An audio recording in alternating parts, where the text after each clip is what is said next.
Hello all of you, welcome back to my channel. मैं आज आप लोगों के लिए लेकर आ चुकी हूँ एक कलेक्टिव रीडिंग जिसका टॉपिक रहने वाला है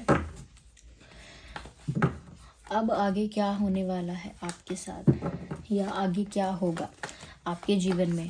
तो आपकी लाइफ में आगे क्या चेंजेस आ सकते हैं, क्या सिचुएशंस बन सकती हैं, ओके, और किस तरह के इंसिडेंट्स और एक्सपीरियंसेस हो सकते हैं, हम ये जानने की कोशिश करेंगे। लेकिन रीडिंग जनरल है, कलेक्टिव है। हो सकता है कि आपके साथ एक्यूरेटली रेजोनेट करे, हो सकता है बिल्कुल ना करे, या कुछ परसेंट करे। तो ओपन माइंडेड होकर सुनिएगा और ज़बरदस्ती अपने आप को रीडिंग में फिट इन मत कीजिएगा।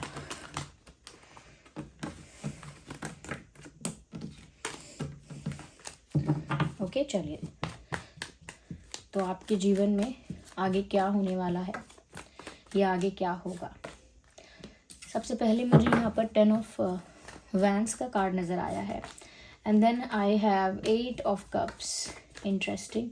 देखिए, कार्ड ऐसा लग सकता है कि बहुत हैवी एनर्जी है या नेगेटिव है, पर ऐसा कुछ नहीं है। कई लोग सोचते हैं कि ये कार्ड आ गया तो एक तरह से पेन है या स्ट्रेस है। 2 ऑफ पेंटिकल्स। आगे आपके जीवन में क्या होने वाला है। ओके, लेट्स शफल माउ। Let's see. Okay. So we have 5 of Pentacles. मुझे ऐसा लगता है व्यूअर्स, आगे आपके जीवन में समवेयर ऐसा लगता है कि कुछ लोग ऐसे होंगे जो आपकी लाइफ से रिलीज हो जाएंगे, like they will go away from your life.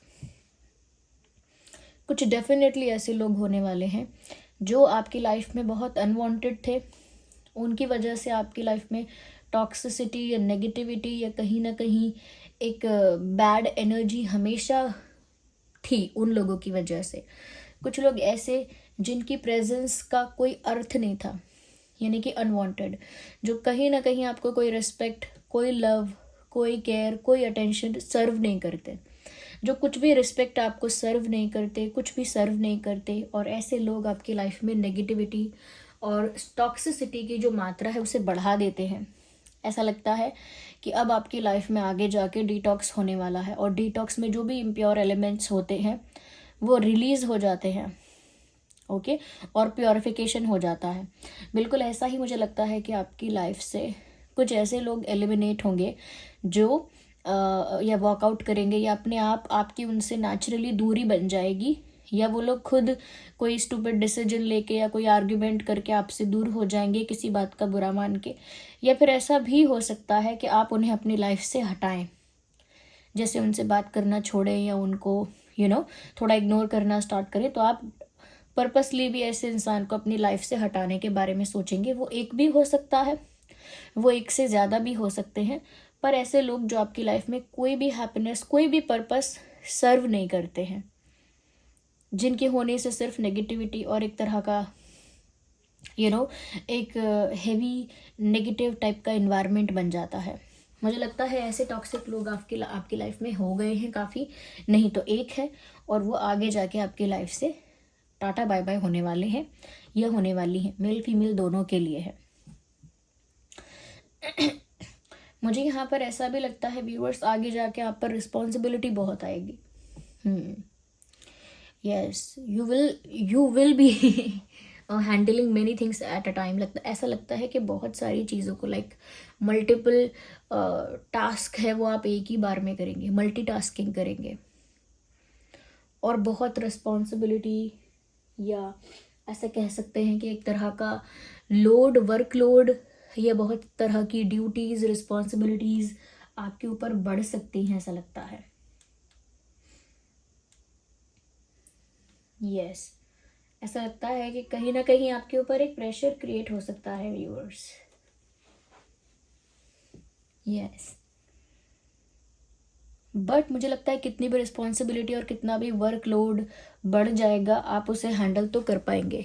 Like ऐसा नहीं होगा कि अनमैनेजेबल हो जाएगा आपके लिए, मैनेज कर पाएंगे आप उसे।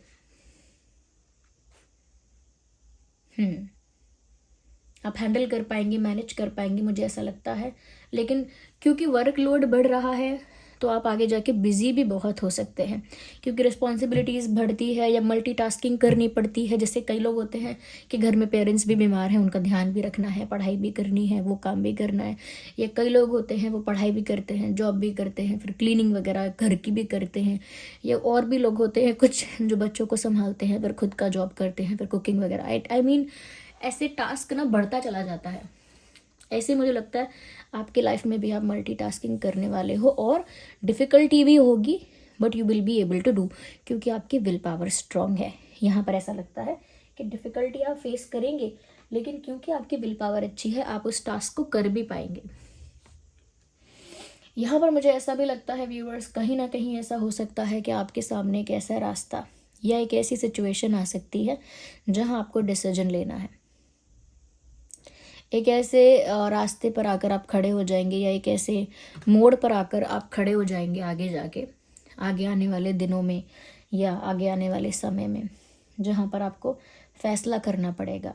अब ये फैसला आपके करियर से रिलेटेड भी हो सकता है, और ये फैसला आपकी लव लाइफ से रिलेटेड भी हो सकता है। इफ़ नॉट लव लाइफ, ये डिसीजन जो है करियर, फाइनेंस, फैमिली, XYZ कुछ भी, लेकिन एक सिचुएशन ऐसी होगी जहाँ पर आपको डिसीजन लेना पड़ेगा और आप कंफ्यूज हो जाएंगे। एक कन्फ्यूजन क्रिएट हो जाएगा कि मैं अब क्या फ़ैसला करूँ, क्या डिसीजन लूँ। तो एक कन्फ्यूजन क्रिएट होगा ऐसे मोमेंट पे जहाँ आपको कुछ चुनना पड़ेगा या कुछ डिसाइड करना पड़ेगा। ऐसे टाइम पर एक कन्फ्यूजन क्रिएट होगा आपके माइंड में। आगे एक तरह का कन्फ्यूजन भी दिख रहा है इन डिसीजन मेकिंग। मुझे लगता है वो कंफ्यूजिंग सिचुएशन और कंफ्यूजिंग स्टेट ऑफ माइंड जो है, कहीं ना कहीं वो आपको काफ़ी स्ट्रेस दे सकता है अगर आप प्रॉपर एक्टिवली डिसीजन नहीं ले पाएंगे या लंबे समय तक कंफ्यूज रहेंगे। तो मुझे लगता है कि ये आपको काफ़ी स्ट्रेस दे सकता है। मुझे ऐसा भी नज़र आ रहा है व्यूअर्स कि कुछ तो ऐसे लोग हैं जो टॉक्सिक है, नेगेटिव है, उन्हें आप अपनी लाइफ से रिलीज़ करेंगे या वो अपने आप रिलीज़ होंगे, अपने आप एक ऐसा डिटॉक्स प्रोसेस होगा। लेकिन मुझे काफ़ी ज़्यादा केसेस में ऐसा भी लग रहा है कि एक मुझे लगता है कि कोई एक ऐसा इंसान होगा जो आपसे डिसअपॉइंटेड होगा कि आप उसको सपोर्ट नहीं कर रहे हो, या फिर ये आप भी हो सकते हैं।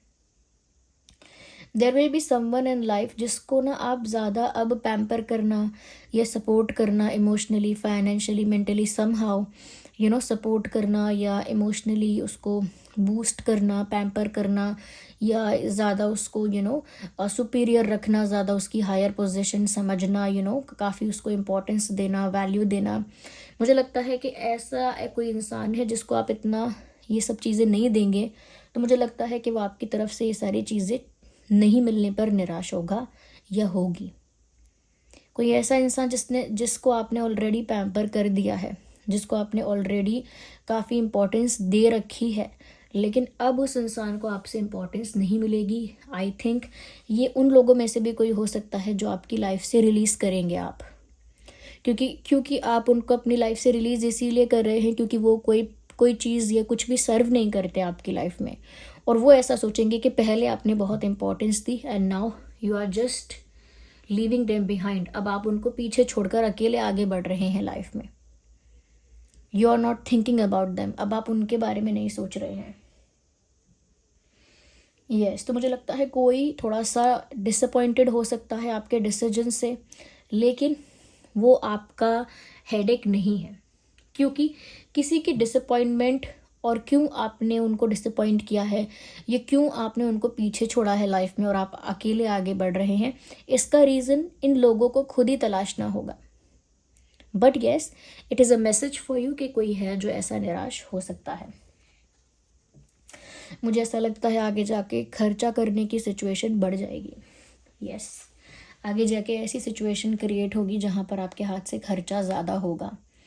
कोई परिस्थिति ऐसी बन जाएगी, कोई खर्चा ऐसा निकल आएगा, या आप सेव भी करना चाहेंगे तो भी एक्सपेंसेस होंगे, तो भी स्पेंड करेंगे कहीं ना कहीं। तो मुझे लगता है कि कोई आपसे बोरो भी कर सकता है, कहीं आप ऐसी जगह इन्वेस्ट भी कर सकते हैं जहाँ लॉस ज़्यादा हो रहा है। ओके, ये ऐसा भी हो सकता है कि किसी की नज़र है आपके फाइनेंसेस पर, एसेट्स पर, या फिर ऐसा भी हो सकता है कोई आपसे पैसे लेके आपको वापस ना करे। मुझे ऐसा लगता है फाइनेंसेस को लेकर आपको बहुत केयरफुल रहना होगा। Yes, you need to be very careful and very intelligent about your finances. ऐसा लगता है कि आपको ना अपने मनी को ना प्रोटेक्ट करना है। किसी की नज़र है या ज़्यादा खर्चा होने की परिस्थितियाँ आएंगी, या आपके मन में ही ऐसे उलूल जुलूल ख्याल आएंगे कि लाओ ये खरीदते हैं, लाओ ऐसा करते हैं, और बाद में आपको लगेगा ये चीज़ मैंने खरीदी थी, ये आइटम मैंने ख़रीदा था, इसका कोई यूज़ नहीं है, वेस्ट हो गया पैसा।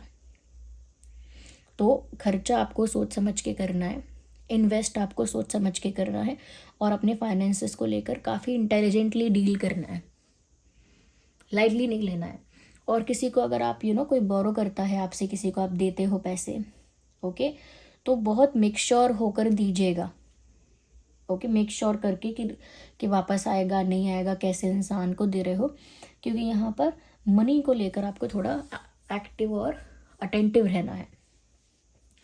मुझे ऐसा भी लगता है व्यूअर्स, कहीं ना कहीं कोई इंसान आगे आने वाले दिनों में आपके लिए पॉजिटिवनेस दिखा सकता है, या समवन विल बिहेव और will be very positive about you. कोई ऐसा है जो कहीं ना कहीं आपको अपने से दूर नहीं होने देना चाहता है, या अगर आप अपनी लाइफ में फ्रीली इंडिपेंडेंटली आगे मूव कर रहे हो, तो कोई एक ऐसा इंसान है जो आपको कहीं ना कहीं अपने पास ही रखना चाहता है। थोड़ा ज़िद्दी इंसान लगता है मुझे ये कोई, और आपको अपने से दूर नहीं होने देना चाहता, अपनी नज़रों से दूर नहीं होने देना चाहता, अपनी लाइफ से जाने नहीं देना चाहता। आई थिंक कोई बहुत ऑब्सेस्ड है आपको लेकर, या बहुत पॉजेसिव है आपको लेकर कोई, और अगर अभी तक कम पॉजेसिव थे या कम ऑब्सेस थे, तो मुझे लगता है आगे जाकर ये पॉजेसिवनेस और ऑब्सेसिवनेस इस इंसान की इंक्रीज़ हो जाएगी। वाई? क्योंकि आप अपनी लाइफ में कुछ इंपॉर्टेंट डिसीजन लोगे, एक तरह से कुछ लोग आपकी लाइफ से एलिमिनेट भी होंगे, कहीं ना कहीं आप थोड़े बिजी भी हो जाएंगे, सबकी डिमांड्स और विशेस को, एक्सपेक्टेशंस को फुलफ़िल नहीं कर पाएंगे आप, तो लोग डिसअपॉइंट भी होंगे, उनको ऐसा भी लगेगा कि आप उनको अटेंशन नहीं दे रहे हो, तो जेलस भी होंगे। और जो लोग ऑलरेडी पसंद करते हैं आपको, ये कोई लव इंटरेस्ट भी हो सकता है, ये बहुत पॉजिटिव फील करेंगे। मुझे ऐसा लगता है काफ़ी सारी अपॉर्चुनिटीज़ आपकी तरफ आ रही हैं। ये वर्क अपॉर्चुनिटीज़ भी हो सकती हैं, काफ़ी सारे प्रपोजल्स भी हो सकते हैं, जैसे कोई रिश्ता आना, काफ़ी लोग अप्रोच भी कर सकते हैं। मुझे लगता है करियर रिलेटेड अपॉर्चुनिटीज़ ज़्यादा हो सकती हैं ये। मुझे लगता है किसी इंसान की तरफ से कोई मैसेज, कोई कन्फेशन, किसी तरह का लेटर, किसी तरह का क्लैरिफिकेशन, एक्सप्लेनेशन आपको मिल सकता है in the next few days और इन अपकमिंग डेज़। मुझे लगता है किसी की तरफ से कोई कन्फेशन, एक्सप्लेनेशन या किसी तरह का कुछ मैसेज, किसी तरह का कुछ जस्टिफिकेशन मुझे लगता है कि आपको मिल सकता है।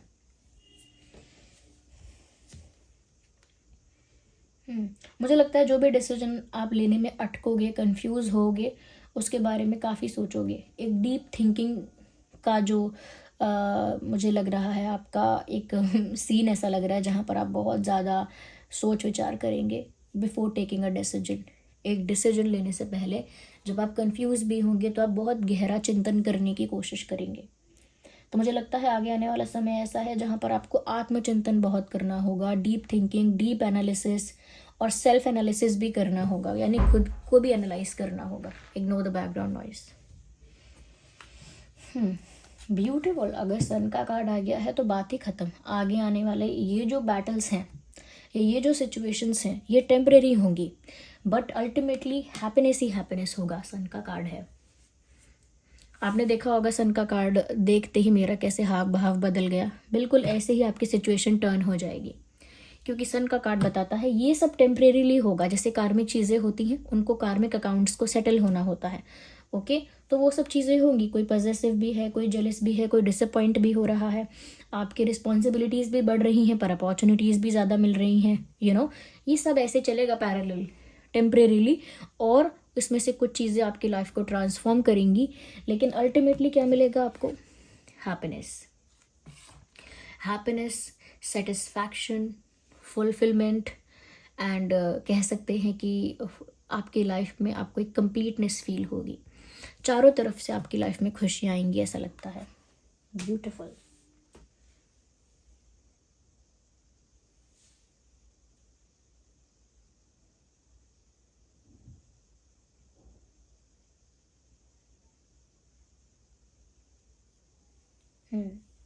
Sorry for break.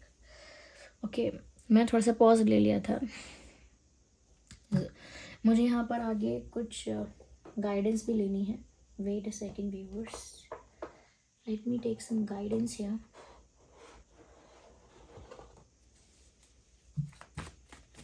Wait wait wait.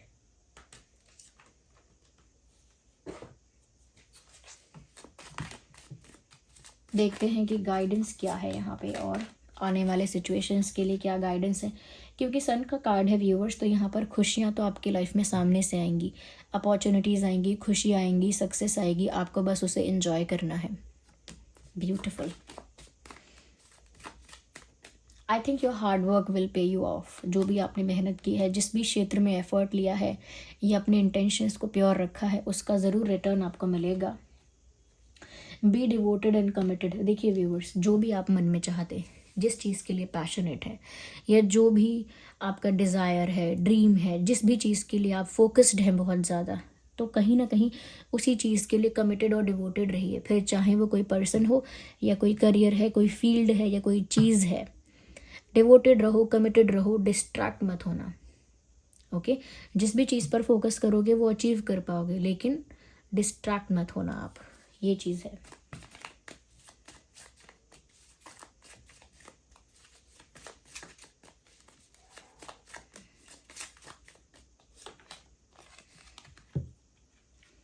मुझे यहाँ पर ऐसा लगता है व्यूअर्स, बहुत ज़्यादा जल्दी या बहुत ज़्यादा रिएक्टिव मूड में मत जाना कि किसी ने कुछ कहा तो रिएक्शन देना है आपको, कुछ हुआ तो रिएक्शन देना है। कभी कभी आप टाइम लेके रिएक्ट करो। ओके, जैसे कोई सिचुएशन आई, किसी ने कुछ बुरा बिहेव किया, सडनली रिएक्ट मत करो। किसी ने कोई तारीफ़ कर दी, सडनली रिएक्ट मत करो। ओके, थोड़ा थोड़ा कामली उसको रिस्पॉन्स दो, रिस्पॉन्स करो, रिएक्ट मत करो। क्योंकि मुझे ऐसा लगता है कि सिचुएशन में जो आप रिएक्शन देते हो या जिस तरह से रिएक्ट करते हो किसी सिचुएशन में, वो उस सिचुएशन का रूप बदल देता है।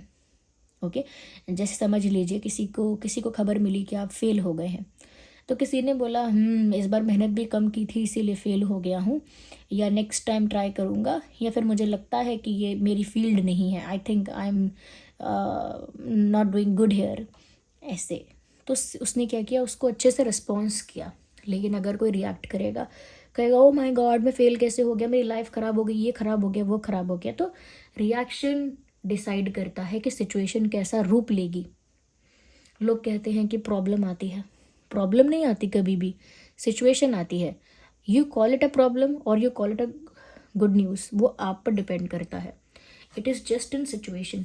अगर आप सिचुएशन को सिचुएशन ही मानेंगे, प्रॉब्लम तक उसको टैग नहीं देंगे, तो सिचुएशन सॉल्व करना ही है।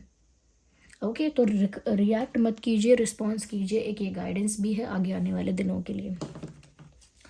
Let's take the last card.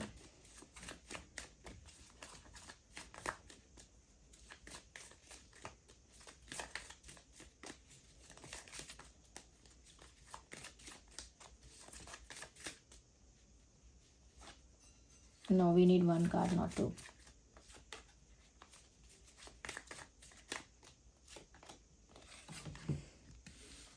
Viewers, आप ना दूर की सोचिए। जैसे यहाँ पर आगे जाके अल्टीमेटली खुशियाँ हैं, तो आप इतने आगे की सोच ही नहीं रहे, क्योंकि ये आगे, इतने आगे का कार्ड भी अब आया है। उससे पहले तो काफ़ी सारी चीज़ें हो रही हैं, लेकिन इतने आगे जाके क्या होगा या एकदम इसके बाद क्या होगा, उसका कार्ड भी एंड में आया था। ये कार्ड भी कहीं ना कहीं बता रहा है कि आपको भी आगे का सोचना है। ओके, अभी जो संकट है, कष्ट है, उसको देखकर घबराना नहीं है, आगे का सोचना है। कभी कभी कुछ मंदिर ऐसे होते हैं जिन पर जाने का रास्ता पथरीला होता है। ओके, तब पथरीला होता है तो कष्ट होता है, लेकिन एक बार वो रास्ता हमको पता है कि हम क्यों पार कर रहे हैं। वो कष्ट जो है पथरीले रास्ते का, वो कष्ट हम क्यों सह रहे हैं, क्योंकि हमें पता है कि हमें उस टेम्पल में जाना है। दर्शन करना है, मेडिटेट करना है। ओके, हमें वहाँ जाना है, चाहे हमने बस ऐसा चाहा है कि हम वहाँ जाएं, तो क्योंकि आपको आपका डेस्टिनेशन पता है, क्योंकि आपको पता है कि आप ये पथरीले रास्ते का कष्ट क्यों झेल रहे हो, क्योंकि आपको पता है आपको क्या मिलने वाला है, तो आप उस कष्ट को झेल देते हो। ओके, झेल लेते हो। क्या सोचकर, जैसे भगवान शिव का मंदिर है तो हर हर महादेव, हर हर महादेव करके आप कष्ट झेलते हुए चले जाते हो। माता का मंदिर है तो बोलते हो जय माता दी, जय माता दी, और कष्ट झेलते हुए चले जाते हो। ऐसे ही जब आप लंबा सोचते हैं या बहुत दूर का सोचते हैं, एक बड़ा पर्सपेक्टिव लेकर चलते हैं, तो अभी रास्ते में जो कष्ट हो रहे हैं उनको फिर आसानी से पार कर लेते हैं, ऐसा ही बोल बोल के हर हर महादेव, हर हर महादेव, जय माता दी, जय माता दी, हरी हरी हरी हरी, ऐसे बोल करके पार कर लेते हो।